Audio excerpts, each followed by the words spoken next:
Welcome to the Happy Stack podcast, where we explore the science and strategies behind creating a happier, more fulfilling life. I'm Terri-Ann Richards, and I partner with organizations to address the root causes of burnout, disengagement, and stress, equipping leaders and teams with the tools they need to thrive, both organizationally and personally. Each episode, we dive into practical habits, insights, and strategies to help high performers like you level up from the inside out. Let's get stacking. Hey, welcome back to the Happy Stack podcast. If you're here, you're probably someone who wants to lead, live, and thrive without losing your sanity in the process. And today, we're getting real about something we're all guilty of: being busy as hell, but not actually productive. Let's be honest. How many times have you ended your day feeling completely exhausted, but when you look back, you're like, what the hell did I even do today? You're running, answering emails, sitting in meetings, doing all the things, but somehow you didn't actually move the needle on the stuff that matters. Well, I've got news for you.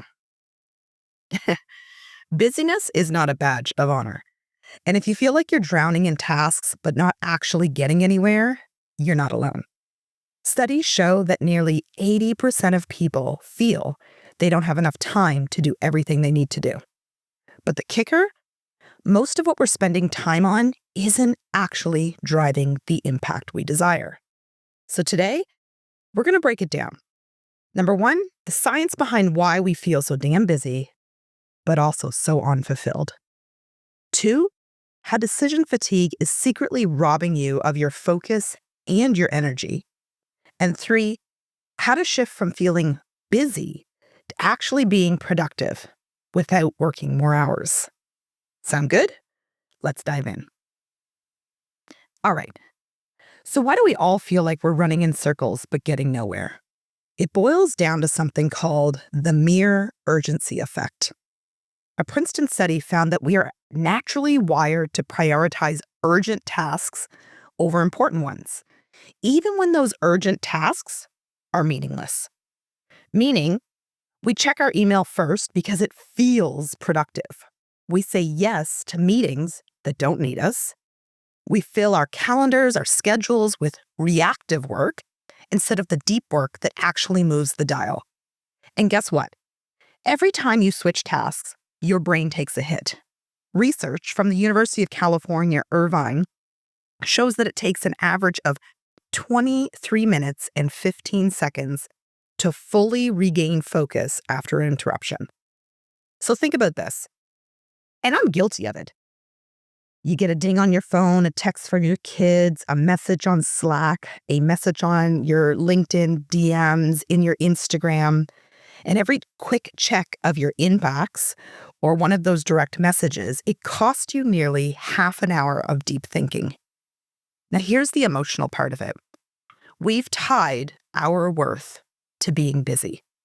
I don't know how often I've gone out, say I'm at the grocery store, I'm at a meeting, you're just chatting with someone you haven't seen in a while. How you doing? How you been? Busy. Somewhere along the way, we learned that if we weren't filling every moment, we somehow maybe weren't doing enough, and it all of a sudden became a badge of honor. But here's the truth.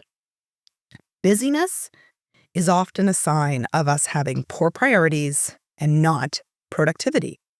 And if you feel like you're constantly on a hamster wheel, and if you can't see me right now, it's because I'm putting my hand up and flailing it around, because I certainly have felt over time in my life, and even most recently, that I'm just on a hamster wheel.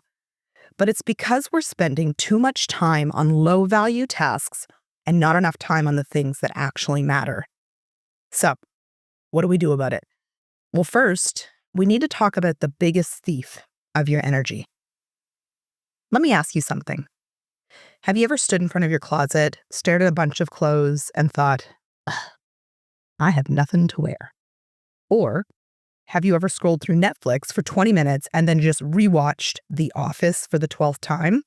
Or in my case, P.S. I Love You, or Twilight, or whatever it is. Well, that's decision fatigue. The average adult makes, listen to this, over 35,000 decisions per day.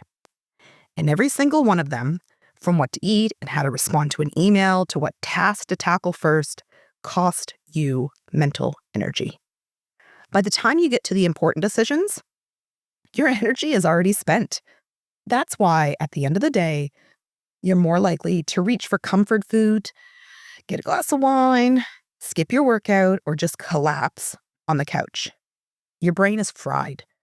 And here's the kicker. The more decisions you make, the worse they get. A study on parole judges found that prisoners who had their hearings in the morning were 70% more likely to get parole than those who had them in the afternoon. Why? Because by the end of the day, the judges' brains were too tired to think, so they defaulted to the easy choice, which was keeping things as they were. Now, when you're in a leadership role, in a professional space, the way in which we make decisions matters. The way in which we show up with clarity and conciseness with those decisions matters. And if we have decision fatigue, by the end of the day, we're potentially making the wrong choices, the wrong decisions. Now, I'm not going to tell you to just prioritize better or work smarter, not harder. It's ridiculous. Instead, I'm going to give you 3 simple, tangible shifts that you can start making today. So number 1, try to cut out the micro decisions.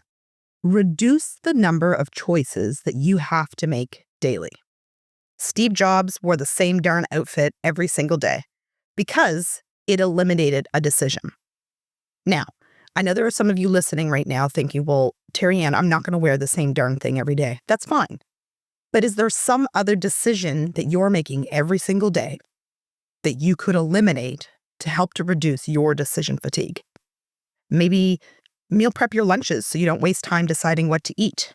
Decide on a Sunday what your breakfast will be for the week. Create a daily workflow that removes the guesswork. Or do something that I get my clients to do. Before you go to bed at night, close out your day and make a decision of what's going to be the most important soon as you get up and start working the next day. So that way, when you wake up, you don't have to figure out or decide what is the most important. The goal here is to identify one small decision that you make every single day that you can automate or eliminate. 2, schedule deep work like it's a meeting.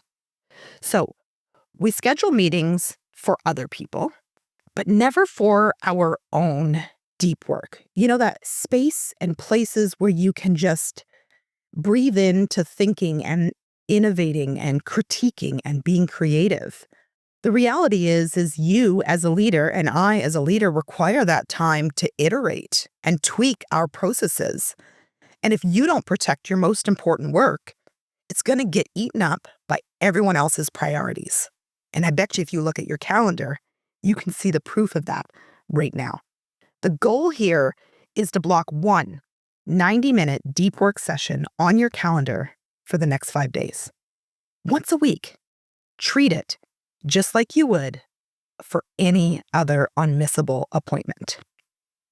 3, this is one we've all heard, but rarely do we do it. Do the hardest thing first. I think it was Brian Tracy that said, eat that frog first. Your willpower and mental energy are highest in the morning. So if you wait until later to do your most important work, guess what? It's not going to happen, or it's not going to be your best work. So before you open up an email or Slack or LinkedIn, spend the first 90 minutes of your workday on the one thing that moves the needle the most for you and your day. Okay, my friends, this week I want you to stop glorifying busyness. It's not a badge that you want to be walking around with. Instead, I want you to audit your time. Where are you wasting it? Remove one micro decision from your daily life and schedule your deep work sessions like you would an important meeting. Because at the end of the day, being busy isn't the goal. Creating lasting impact is. And the only way to do that is by working smarter, not by running around and running yourself into the ground. If this episode resonated with you, share it with someone who needs to hear it. And If you're ready to take this work deeper, subscribe to the Happy Stack newsletter, where we unpack this and more every single week. Until next time, stay intentional, stay resilient, and let's make impact over business the new normal.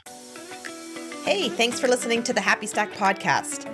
If you enjoyed today's episode, be sure to subscribe, leave a review, and share it with someone who could use a little extra happiness in their life. Let's keep stacking those wins together. See you next time.